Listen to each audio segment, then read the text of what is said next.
I'm in Cologne at the German premiere of the movie Operation Napoleon, and with me is director Óskar Þór Axelsson. For our viewers who are not here, can you tell me in your own words what the film is about? Difficult question. It's been a while. I haven't seen it for a long time now. I don't remember.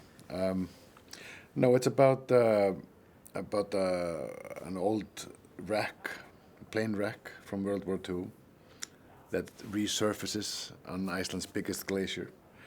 Now that the glaciers are melting, and it contains a very mysterious secret that the people that know about the plane are very eager to keep secret. That's kind of the premise of it. That's enough, I think. The film is based on the novel by Arnaldur Indriðason, yeah. Mm-hmm. How did you and the novel came together? Oh, I actually read the novel when it first was published in Iceland, which is 1999. And I thought immediately it would be a great movie. So I picked up the phone and I called up the publisher and I asked for the rights. And I hadn't, it's before I went to film school, you know. I had done some commercials, but I hadn't really, people didn't really know me at all. So, but I was bold and I called up the publisher, but the rights were taken. So I left it at that. And then 20 years later, I was asked if I wanted to direct a movie. And then there was new people that had the rights and had been developing for a while, you know. And I was mainly curious when I received the script then to see if it was a period piece, if it takes place in 1989, when there was a U.S. Army base in Iceland, or if it had to be updated to our times, and which actually was what happened, you know. I was quite happy with it. And how is Arnaldur Indriðason involved in the making of the film? Well, I made it a point of the first thing I did before signing on to the project to meet with him, and just to make sure that he kind of approved of my vision for the movie, sort of how I wanted to make it, and because he used to be a film critic, so he used to be write about films for Iceland's biggest newspaper for many years before he became an author. So I grew up reading his articles, you know. So I was very curious to see if he accepted my approach to the movie, which he did. And then from then on, we did some changes to the script, and I would always send him the drafts and have a phone call with him or meet him, and we would talk about it. And then he came to the set, and then in post-production, I would also send him the edits, you know. And maybe specifically ask him, what do you think about this? Should we, you know, do more of this or whatever? So he actually was very helpful. So his old film critic knowledge was handy. Wonderful. The film premiered last month in Iceland. How was it received? Really well. I've never had as much feedback from a movie or anything I've done before, and really positive. And I think Icelanders are very. Just very happy to have a movie like this, kind of a big international thriller. We've never had this kind of movie before. So I think the general public was very happy with it. And also it's only the second novel that's been adapted from his books, Arnaldur's books, so, yeah. I'm always surprised how many wonderful and lovely films are coming from such a small country as Iceland. What is so special about the Icelandic Film Community? I don't have any explanation, but yeah, you're right. I mean, if you count how many people are in Iceland and what the output is for films, yeah, it is extraordinary. I have to admit. I don't really know, and it's similar with the music scene. There's a lot of good music that comes from Iceland always, but in a way, there's the island mentality maybe. It's very isolated and dark for a long time, so you have to be creative to just pass time. I think that's kind of how you grow up. This might be a part of it, and there's very much a sort of do-it-yourself mentality. There's not a lot of specialization in Iceland because it's a small community. So I think that kind of maybe makes people. Yeah, I can do it. I can go and make a movie. So people are more cocky often than they can afford to. Okay, you've gathered an incredible international cast. It's German actor Wotan Wilke Möhring, Iain Glen from Scotland, Jack Fox from England, and of course Vivian Ólafsdóttir and Ólafur Darri Ólafsson from Iceland. Just to mention a few. Yeah, yeah. How did you get them all together? It was a tricky process to get all the cast together. But we were working with casting directors in the UK and in Germany and in Iceland, and from the book, you know, and also then from the script, it's kind of obvious what we need to look for. But we also need to get, you know, we need to make sure it's the right mix, you know. So I mean, I guess the first person we hired was Vivian, and then it kind of came from there, you know, what kind of personality fits in the same movie with her, you know.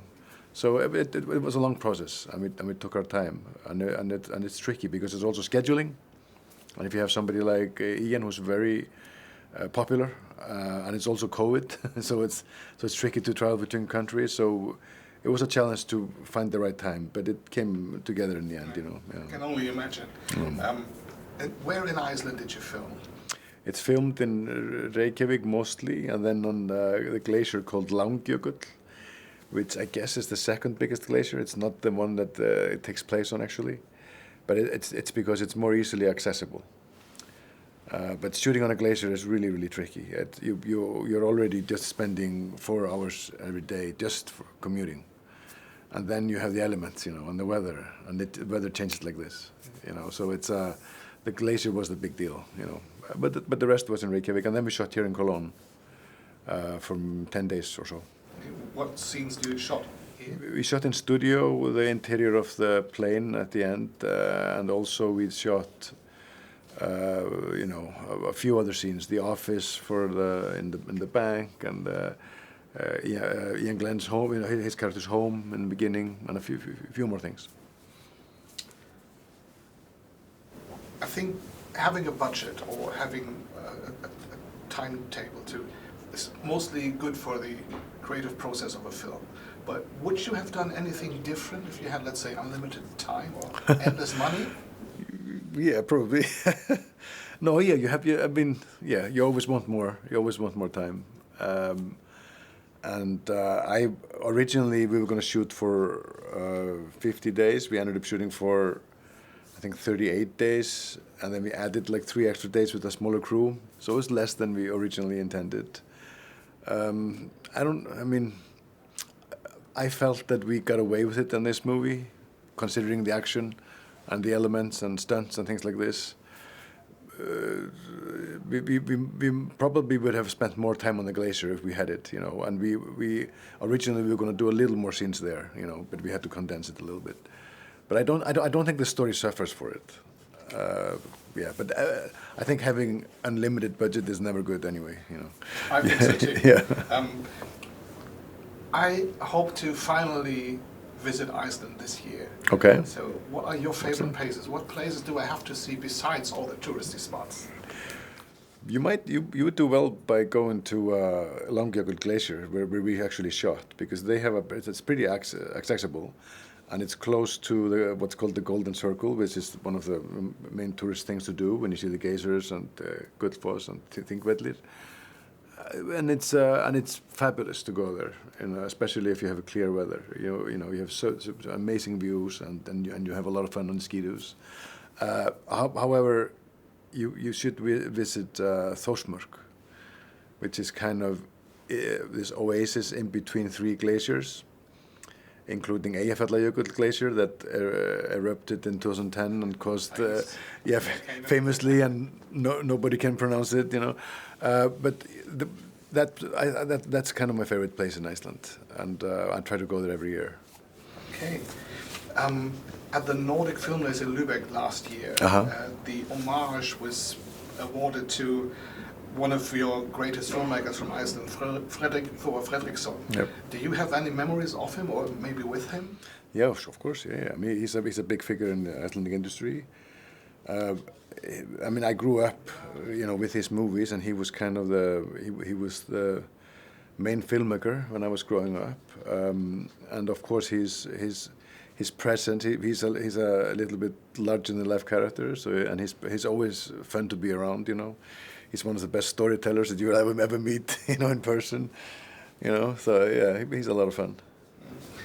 What about the future? Is there anything you can already talk about? Any new projects on the horizon? For me, Yes.